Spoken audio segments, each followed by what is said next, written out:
Good morning everyone. Myself Sujit Pandey, Assistant Professor of Aeronautical Department in Pavia University. Now our subject is helicopter engineering. Now we have to discuss the helicopter engineering subject. Now in this subject, our second unit is nothing but rotor aerodynamics of helicopters. There in this unit we are going to discuss fundamental of rotor aerodynamics of the helicopters. Then one by one we have to go. And what are the helicopter aerodynamics? It's like as a aeroplane's aerodynamics. Only slightly difference between the helicopter aerodynamics and aeroplane aerodynamics, right? Now, the new introduction to the basic aerodynamics is the Newton's law of motion. It is nothing but the fluid flow and airspeed measurement depends on Bernoulli principle, right? What is the Bernoulli principle? Bernoulli principle is nothing but total pressure Ps plus 1 upon 2 rho V square is equal to constant plus rho G is equal to constant. It is nothing but what means pressure and velocity means pressure will decrease and velocity will increase. Now in next Venturi effect. Now you can see here the 100 knots velocity, diameter is inlet diameter is high and exit diameter is low. Then we can see here area is less, then velocity will be high. It means what? According to continuity equation, we can say AV is equal to constant. Means rho is always constant. Then if you are using compressible flow, it means what? Rho AV is equal to constant. Then according to continuity, we can say that exit velocity is high compared to the inlet velocity. Venturi effects. And this is the second section is the duct sections. Now in next, what are the rotary wing planforms? Rotary wing planforms. In this slide, we can see the horizontal hinge fin.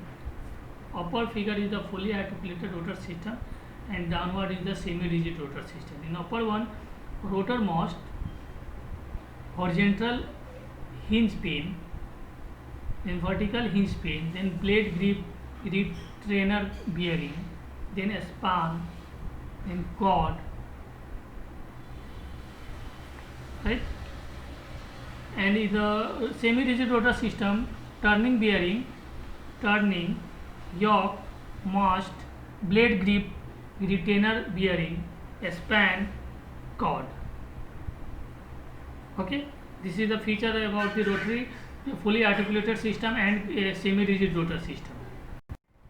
Now the terminology used for the rotor is nothing but first is the cord, second is the span, third is vertical hinge fin, fourth is horizontal hinge fin, fifth is the trunnion, sixth is a yoke, seventh is the blade grip retainer bearing, and eighth is a blade twist. Now we have to go for one by one in detail. Now airfoil in general application is what? The sustentions a wing or rotor blades for stability as a fin, for control a flight surface such as a rudder, for thrust a propeller or rotor blades. Now in aerodynamic forces necessary to keep any body aloft are produced when air passes about the rotor blades, and this is known as the lift. Lift is always perpendicular, means always acts as a perpendicular to the relative edge. Now in airfoil terminology, we can see the leading edge radius, leading edge, location of the maximum thickness, location of the maximum camber, maximum thickness, upper surface, lower surface, maximum camber, chord line, chord, mean camber line, trailing edge. Okay, same as the airplane turning. Okay, now we can go for the next. Everyone should know these things. Now next thing is what is the centrifugal force and centripetal force. Centrifugal force and centripetal force, because of its rotation and weight, the rotor system is subjected to forces and moments peculiar to all rotating mass. One of one of the forces produces is centrifugal force. Second is it is defined as the force that tends to make rotating bodies move away from the center of rotation. Third is centripetal force. It is the force that counteracts centrifugal force by keeping an object a certain radius from the axis of rotation. Means we can say overall centrifugal force is the move away from the center of the rotation, and centripetal force is the towards the center of the rotation, axis of the rotation, right? Now we can go for the next slide. Now rotational velocity in the rotor system. Rotational velocity in the rotor system. When speed is doubled, lift is increased 4 times. You can see here relative wind direction and blade tip speed 397 knots everywhere, and rotation is nothing but anti-clockwise, and relative wind is clockwise direction. Then blade speed at hovers. Rotation is anti-clockwise and relative wind is clockwise. Then what happens on the blade speed at hovers? There, when speed is double, lift is increased 4 times. Now, next is the highest blade air speed plus lower blade pitch angle on the right hand side of the blade, and left hand side lowest blade air speed plus higher blade pitch angle, and upper side is the medium blade air speed plus medium blade pitch angle, and downward side is the medium blade air speed plus medium blade pitch angle, or this is nothing but forward flight. Now for the reason for less power requirement, first is the reduction of the velocity of the induced airflow. What is the reason for less power requirement? First is reduction of the velocity of the induced airflow. Second is the result is less induced drag and a more vertical lift factor. In ground effect hovers, the downward angle required, induced drag reduced and downward angle reduced, total aerodynamic force, lift force verticals, reduced angle of attack, induced wind velocity reduced, relative wind direction of the airfoil we can see in the figure. These are the two reasons for the less power requirements for the helicopters, right? Now we can go for the next slide. Okay, now next thing is what? A reduction of the rotor tip vortices. The airfoil operation or airfoil operating out of ground effect is less efficient because of increased induced wind velocity, which reduces angle of attack. Now in a figure, right hand side figure, we can see out of ground effect rotor tip vortices, and in a down figure upper one is the out of ground effect figure. Now then in ground effect, the airfoil that is in ground effect is more efficient because it operates at a larger angle of attack and produces a more vertical lift factor. Now you can see in a ground effect in left hand side figure and down figures, the reduced vector tip vortices, right? Wind tip vortices, rotor tip vortices, or in downward figure the effect of down approximately at a constant pitch angle. In ground effect we can see in the figure.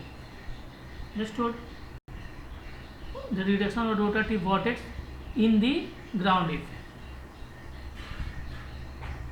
Out of ground effect, right? Now next thing is what? The hovers.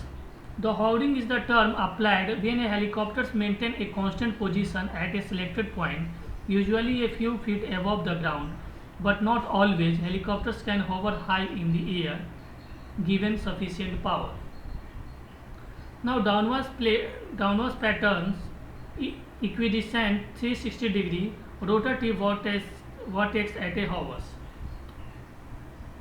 rotative vortex, no wind hovers.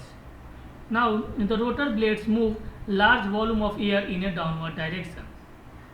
This is the air flow around a hovers helicopters. Note it is out of ground effect. Now out of ground effect, what is the hovering condition? Hovering condition is nothing but what the helicopter is stationary, rest in the air at a particular altitude. This is called as hovering without changing any maneuvering. It is a constant altitude, right? This is nothing but a hover. Now next thing is what? Disk loading. What is the disk loading? Disk loading is nothing but the ratio of T by A, thrust to A is called disk loading, thrust to area, disk area is called a disk loading, and the higher the disk loading, the higher the induced velocity and the higher the power. Means disk loading is directly proportional to the induced velocity as well as the power. For helicopters, disk loading is between 5 and 10 lb per feet square, in bracket 24 to 48 kg per meter square. And third is the tilt rotor vehicles tends to have a disk loading of 20 to 40 lbf per feet square. They are less efficient in hovers. Next, VTOL, vertical takeoff and landing aircrafts, have very small fans and have very high disk loading, 500 lb per feet square. Means for helicopters disk loading is less value, 5 and 10 generally, right? Okay, now we can go for next, the power loading. What is the power loading? The ratio of thrust to power is called the power loading. The pure helicopters have a power loading between 6 to 10 lb per hp, means thrust unit in lb and power unit in hp. Tilt rotor have lower power loading 2 to 6 lb per hp, and VTOL, vertical takeoff and landing vehicles, have the lowest power loading less than 2 lb per hp. Right? This is the feature of the power loading, and for pure helicopters it has this 6 to 10 lb per hp, means higher value of power loading. Pure helicopters have higher value of power loading and lower value of disk loading, because power loading and disk loading are both inversely proportional. Now we can go for the next, disk loading and power loading, relation between the disk loading and power loading. Now disk loading is, you know that DL is nothing but T by A, means thrust by area, disk area, and power loading is the PL is the thrust by 1 power. Then VI is nothing but induced velocity is equal to square root of T by 2 rho A is equal to square root of DL by 2 rho, or we can say P by T equal to inverse of power loading, or finally we can say power loading is equal to square root of 2 rho upon disk loading. Means power loading and disk loading both are inversely proportional to each other. Means PL decreases quickly with increasing DL. Thus rotors with low DL will require a low power per unit thrust, high ideal power loading, and will tend to be more efficient. And next, the helicopter operates with low disk loading and is more efficient relative to the other type of rotor aircrafts. Right? In a figure we can see also the hovering efficiency represents on y-axis and effective disk loading on the x-axis. Pure helicopters have lesser disk loading and higher power loading, and VTOL and vertical takeoff and landing vector thrust, it have lesser value of power loading and higher value of disk loading. And compound helicopter, tilt rotor, tilt wings, all in between. Right?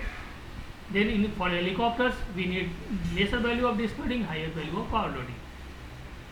Now, induced inflow ratio. At the rotor disc, the induced velocity can be written as Vh is equal to Vi is equal to lambda h into omega. Right? Vh is equal to Vi into lambda h into omega. This is nothing but induced velocity. Now what is the induced inflow ratio? Ratio is lambda h is equal to Vi upon omega. Now the non-dimensional quantity is called the induced inflow ratio in hours, lambda h. The rotating wing aircraft, it is the conventional to non-dimensionalize all velocities by the blade tip speed in hours. V tip is equal to omega into r. Now we can say induced inflow ratio is nothing but Vi upon V tip, then Vi upon omega. Now the thrust coefficient and power coefficient. The thrust coefficient Ct or CD Ax and power coefficient Cp. The Ct is equal to T upon 1 upon 2 rho V square into AR. Aspect ratio. The aspect ratio? No. This AR is nothing but area of the rotor blades. And Cp is equal to P upon power upon 1 upon 2 rho V Q into area of the rotor area. 1 upon 2 rho V square is the dynamic pressure. Vw square, velocity of the wing. Now next is the thrust and power coefficient. We have to derive we have to use the Buckingham-Pai theorems, because Vi is the function of thrust, area, P tip and density, or we can say F2 is equal to T thrust, area, V tip, density, induced velocity is equal to 0. Here n is equal to number of variables is equal to 5 variables, and k is equal to the fundamental dimension is 3 MLT we are using here, and n minus k is 2, means what? Number of pi term is equal to 2 n minus k, and the number of repeating variable depends on the number of fundamental dimension. The functional depends can be written in the forms will pi 1 and pi 2. F3 is a function of pi 1 pi 2 is equal to 0 are non-dimensional grouping. Then pi 1 is equal to rho inverse rho to the power minus 1 a to the power minus 1 b to the power minus 2 into t by rho a v t square is equal to Ct, nothing but thrust coefficient. And second is pi 2 is equal to inflow coefficient is nothing but rho naught a naught v t to the power minus 1 into Vi is equal to Vi upon v t is equal to lambda I, inflow coefficient. Now F3 is a function of pi 1 pi 2, or F3 is equal to t by rho a v t square Vi by v t, or we can say F3 is the function of Ct lambda I, and Ct is what? Thrust coefficient is t by rho a v square, and lambda I nothing but induced inflow ratio is Vi upon v t, or we can say lambda I is the function of Ct also, right? This first term is called the thrust coefficient, and second pi term is called inflow coefficient, or we can say induced inflow ratio also is nothing but Vi upon v. Now the thrust and power coefficient, relations of thrust coefficient and the air inflow ratio, Ct is equal to T by rho a v t square is equal to T by rho a omega square into r square, or lambda h equal to lambda I equal to Vi by omega r, or we can say 1 by omega r into square root of T by 2 rho a, because Vi is equal to square root of T by 2 rho a, then square root of T by 2 rho a into omega r whole square, or we can say square root of Ct by 2. Now power coefficient, relation with thrust coefficient, Cp is equal to P by rho a v q, or we can say P by rho a omega q r q. Cp is equal to Ct into lambda I is equal to Ct to the power 3 by 2 upon root 2. Now torque coefficient is now numerically power coefficient is equal to Q is equal to Q by rho a v t square into r is equal to Q by rho a omega square into r q. Then other definition of the Ct, Cq and Cp is nothing but Ct is equal to T by 1 upon 2 rho a omega r whole square, and Cq is equal to Q by 1 upon 2 rho a omega r whole square into r, and Cp is nothing but P by 1 upon 2 rho a omega r to the power q. Right, this is nothing but thrust coefficient, power coefficient as well as torque coefficient. Right. Now the figure of merit. Now comes for the figure of merit. What is the figure of merit? Figure of merit is defined as the ratio of ideal power for a rotor in hours obtained from momentum theory and the actual power consumed by the rotor. Means figure of merit ideal power in hour divided by actual power. It means TV by P, or we can say Ct into square root of Ct by 2 upon Cp. For most rotor, it is between For most rotor, figure of merit it is between 0.7 to 0.8. Is the general value of figure of merits, right? Understood? Okay. Now to go for next, the figure of merits efficiency factor for helicopters. PL means power loading is equal to T by P. Thrust upon power is a dimensional quantity, and figure of merit as a non-dimensional measurement is adopted because both are the power. Fm is equal to ideal power required to hours divided by actual power required to hour.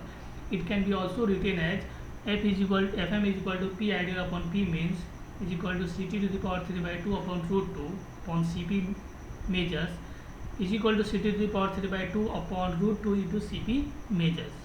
Using modified theory, Fm is equal to ideal power upon induced power plus profile power.